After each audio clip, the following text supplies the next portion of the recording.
everyone, and welcome to our very first episode of Cup of Joe with Joe.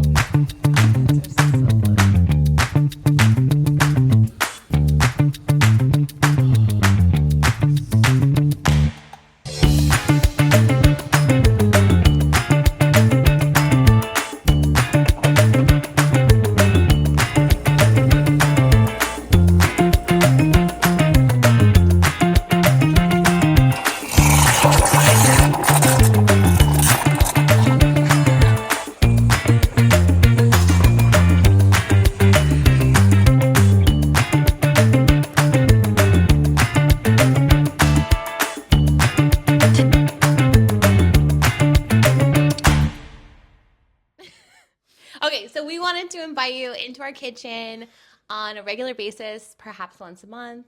I don't think it's going to be weekly, but we can figure that out to have some casual chats about what's going on in our real estate world, what's going on in the Hamptons real estate world, and what's happening in the Hamptons in general. So, and this will also get you guys a chance to hang out with Joe a little bit more because he's a tough guy to nail down sometimes. Casual chats in Hamptons with Joe. Okay, before we kick off our chat about real estate today, I want Joe to share with us, since this is our very first inaugural, I guess inaugural is not the right word, kickoff episode of Cup of Joe with Joe.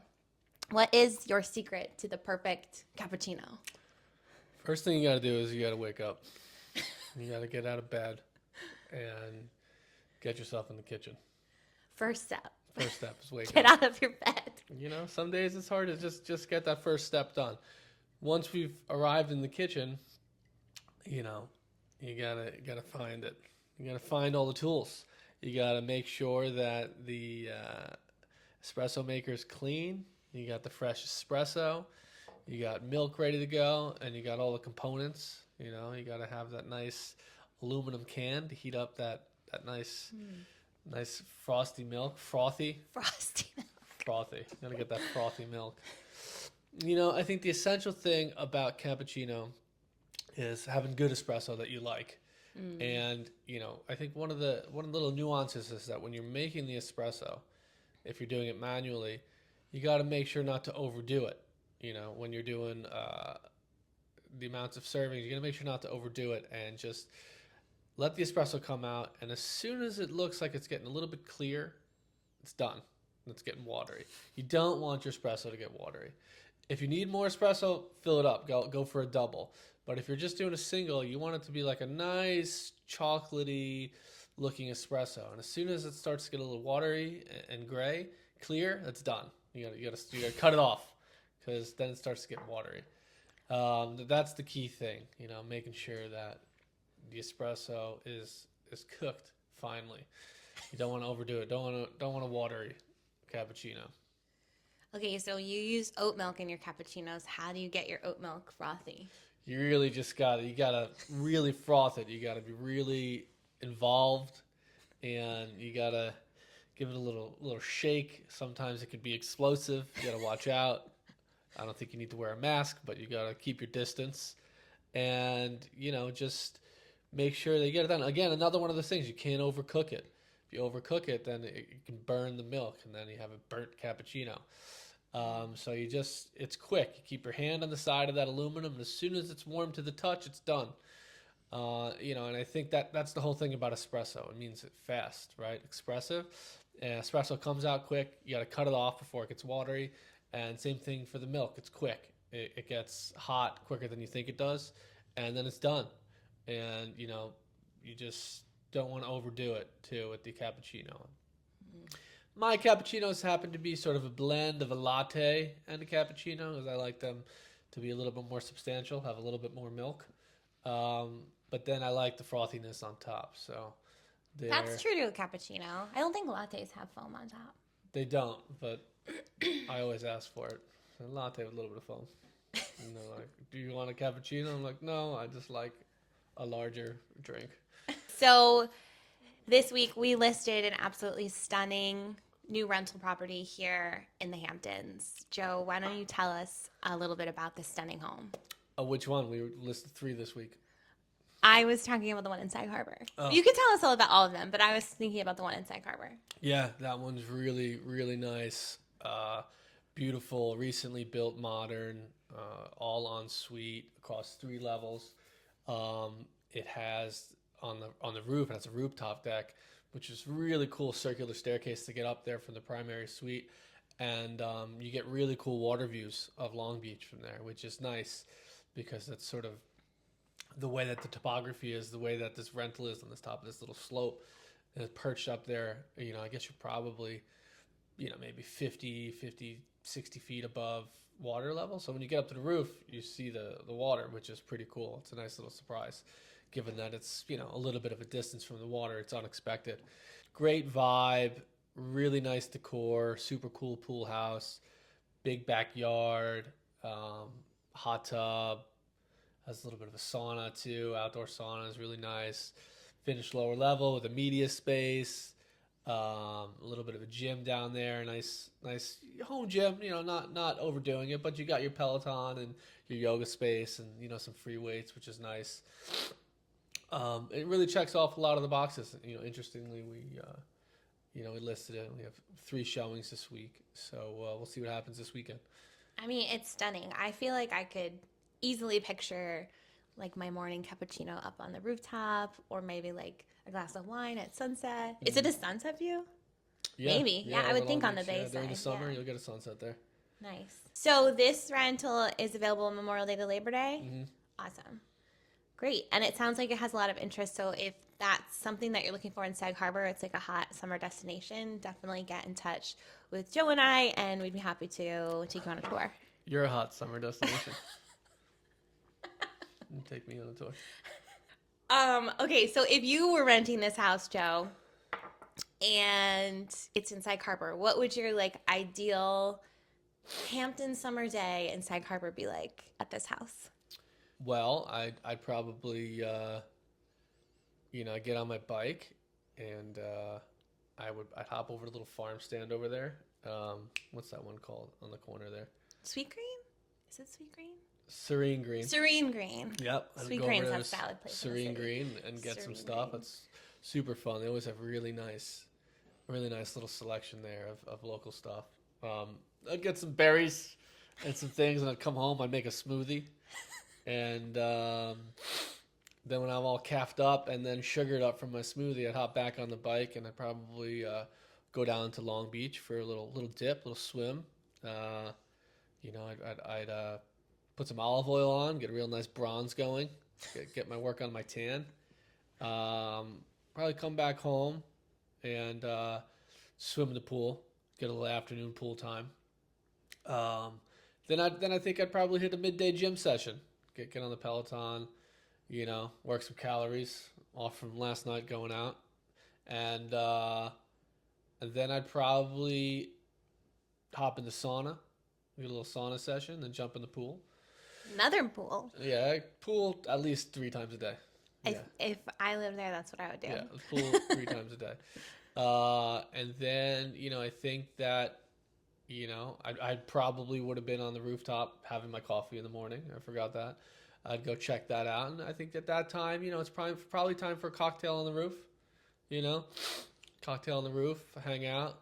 And then probably hop in an Uber and go into town. And I think one of my favorite spots in town is, even though I've been going to restaurants here forever, it's the first time I've been there in a really long time this summer. That waterfront one over by Barron's Cove.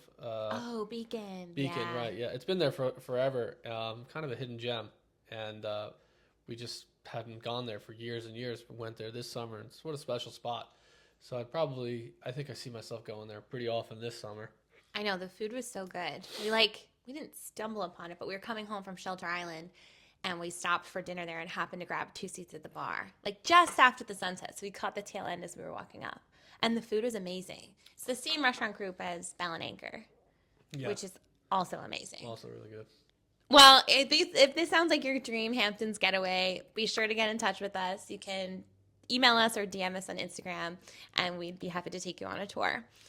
Speaking of dreams, everyone's probably wondering what's ahead for 2025. So, like, what real estate trends are we looking at in the Hamptons or in general?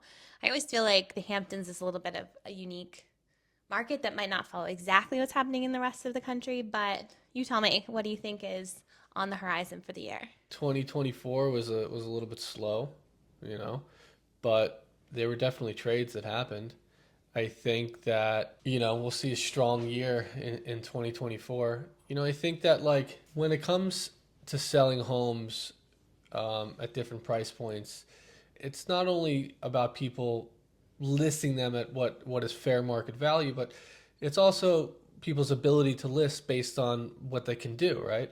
Someone might have bought a house and then put X amount of money into it, and now he's trying to sell for this. And material costs are really expensive, so it's considerable money to do a renovation, and then people have to eject for whatever reason, and this is the amount that they need to sell it for to to walk away without losing money, maybe making a little bit of money.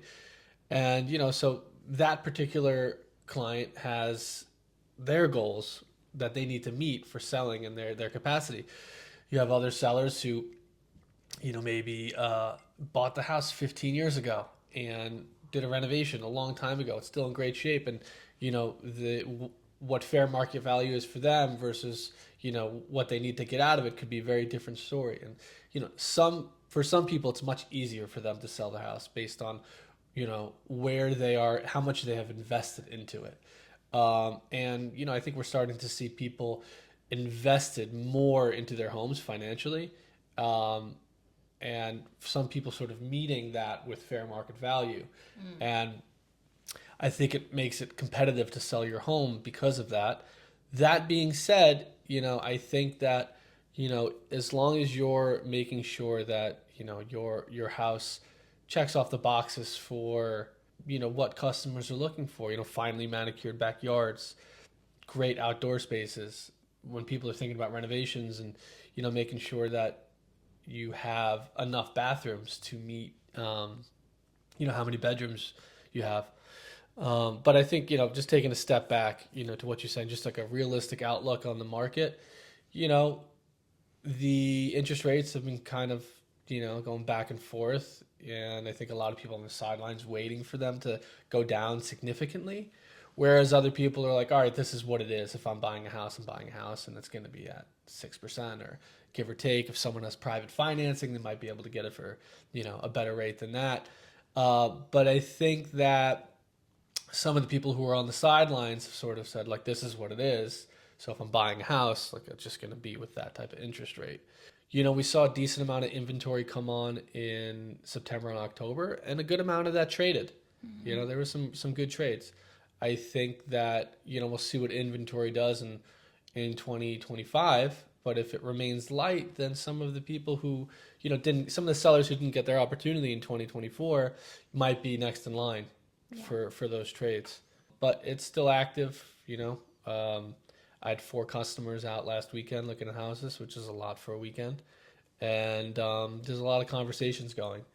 And I think that as long as you're paying attention to what's selling and what's trading, and really looking at the nuances of those things, their locations and the condition of the house, and the size of the house, and what type of upgrades and updates it has. But I think that at any given price point, there's not 50 customers for every Right. house, right? The higher you go up the price point, the less customers there are. But even for a $2-3 million house, there's not going to be a dozen customers for it. There might be 3 or 4 people, of which 1 or 2, like, it's a perfect fit for. And so once you get down to those 1 or 2 people, does the price work? Does it make sense based on what they're seeing? So you just have to be engaged in the market, and what type of activity you're seeing, and are there offers coming through? What do those offers look like? And what else is trading? I know it'll be an interesting year. I'm excited to see how things start to shake out. Yeah, I had a listing that I put on the market at one in September, and it was kind of slow. As is September, sometimes people are leaving the Hamptons and getting back into their thing in other parts of the world. Vacation's sort of over, and September can sometimes be a slow month. Early October was a little slow too, and the seller was a little concerned. Hey, look, we haven't really had any showings. A little bit, some inquiries. I said, listen, I think we're priced right. I think the market's a little bit slow. This is what happens in September, October. Give it some time. Don't reduce the price. And we gave it some time, and then at the end of October we started getting some activity. We had a couple low offers, and I said, let's just hang tight. I think we're priced right for what I'm seeing trading. And then November came, and we had a really good offer come through, two good offers, and we accepted one of them. And sometimes you just have to, it goes in cycles. You just have to wait a little bit to wait for your number. It can take a little bit of time. So right now it's January in the Hamptons, and like everyone thinks of this as a summer destination. When you're showing things now and there's snow on the ground, is it like a hindrance, or is it like for someone who's buying a house, are they like excited to see it in the off season? I think it's confusing for a lot of people, right? Because Yeah. they don't know what they're looking at. They can't see the vibe. Especially the outdoor spaces are so important, Very. I mean, and you can't see it in the off season. It's half the house. For some people, it's more than half the house, and it's tough to see. So you're relying a lot on video footage, pictures, and aerial photography. Things that if you're planning ahead, even a year or 2 years in advance, say, listen, I think a year or two from now, we're probably planning on this. Let's get a head start on getting our collateral together. And, if you find a trusted source for someone who's going to work with you, then they can start doing that instead of, rushing into pictures in the middle of January, when you're finally deciding to list it, and then you don't have any collateral to work with to really portray the house in a way that's going to push the envelope and or make it, look like what it's worth. Yeah. Same goes for rentals too. People who maybe thinking about renting in the future, like when the house is looking perfect in July, that's when you want to do it for the next summer. Totally. And it's running a business, and you just have to plan ahead to run that business successfully. Totally. I think that's what sets you and I apart in some ways, especially if we have rental clients that we work with year after year. We can help them build this portfolio of the best photos and videos and aerials when the season's right, so that they have it year after year, and they can build a strong business. And I'm always surprised too.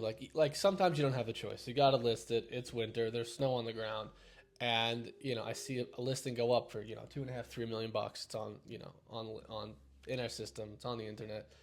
Snow in all the pictures, and pool's closed. There is a thing called Photoshop, and our marketing company and other marketing companies within brokerages, and some people are just so lazy that and cheap. They won't spend the money to really put grass in, and there's nothing wrong with rendering that. It's grass. It was there. It's going to be there again.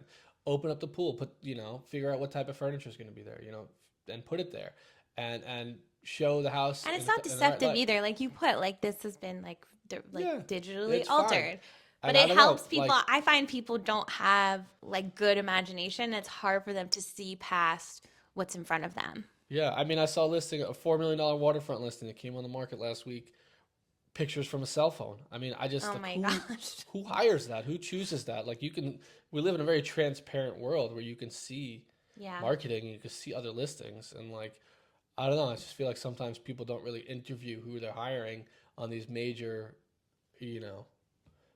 major sales. And I guess, it is a relationship-based business, but that relationship should be providing the best opportunity for you. Absolutely. Because you're also paying, when you hire a real estate agent, you're going to ultimately be paying them a lot of money, and you want them to give you the best service possible. I think that there's a few reasons people hire real estate agents. One is just relationship-based, and they're just choosing the person because they know them and just assume that they'll do the right thing, regardless of skill, how many houses they've sold in the area, how frequently they're selling houses. That's one. The second is, I think people who are choosing some type of a marketing platform, right? That's important to them. The marketing is sort of maybe the brand of the brokerage. Mm-hmm. That for some people is really important. And I think one of the third thing, not to say that there's not more, is that people are actually choosing a skill. Mm-hmm. They want to understand someone who has an understanding of the nuances of real estate, certificates of occupancies, surveys, the progression that you take to buy and sell a house and what needs to be done beforehand, any issues that come up with the real estate or title issues and how to deal with them. Some people are really interested in that. And, I think some people take a holistic look and want to know that you have all three, which is what you should be looking for, right? Someone who has, all three of those assets, the skill, the marketing, and the brand, and you could build a relationship, right? Right. You build a relationship based on understanding of all those things. And then you make your choice. Right. If someone is thinking about renting in the Hamptons for summer 2025, what is the best advice that you have for them right now? I think it depends on the person, right? Some people are very particular about what they want. If you come to the conclusion about being very particular, like let's say you want to be within a mile to East Hampton Village and you need 5 bedrooms and they all need to be en suite and you want modern and you want an uber sunny backyard, right? That doesn't, get lost in the shade during the day. And like this is your budget. For most people, it's not endless. It's a choice. My budget's this month a month. This month, my budget's 75 for July, for example. And so, I'll tell customers, say like, listen, this is very specific what you want. So if we find something that fits this, we should jump on it. Right. Right. And if it's a good house, if it's clean, if it's got new furniture, if it's well maintained, if it's in your budget, it checks off your boxes, let's do it now, right? Because chances are maybe that comes up again. It might be more expensive. Right. Maybe it comes up again, but it's not as nice. The furniture's old. Like you don't know.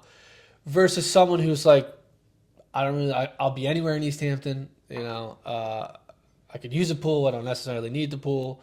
I think if people are very flexible and they say like, I could rent July, I could rent August, be like, all right, well, you can look now if you find something that makes sense, but ultimately, like you can probably find that at any point. You could do this in May, right? And maybe you get a better deal, maybe not. It just depends. So I think it depends on what people want and also what they're working with. Like someone who might have 2 very large dogs. Yeah. That's not the easiest sell, even if they have references. So, for someone like that, again, like that's a very particular thing. So if you find the house that you like at the price and someone's willing to take your pets, you're going to want to jump on that. Totally. Yeah. That's good advice. And, I think as far as, when do things come on the market? All year round. They go in waves. Every 4 to 6 weeks, you'll see a new batch. You never know when the right house is going to come on. People buy houses, they renovate them, they put them on in May when when the renovation's done. There's no way of knowing, they never stop coming on. There'll be a new rental come on in the middle of July for August.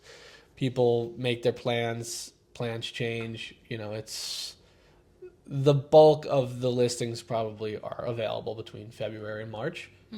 But they come on and off anytime during the year. Got it. Thank you so much, Joe. Today's conversation was so fun. I learned a lot. I'm excited for 2025. Me too. I hope your cappuccino was delicious. And we also will be sharing in our next episode of Cup of Joe with Joe how to prepare your house for a summer rental. So this is really geared towards our rental clients, or if you live in a different market and you're planning to rent your home on a seasonal basis, we will be sharing some of our best tips and tricks for getting your house ready for renters. So if that's interesting to you, stay tuned, definitely subscribe, and find us on Instagram and TikTok while it lasts. And we're so happy that you joined us. Thank you.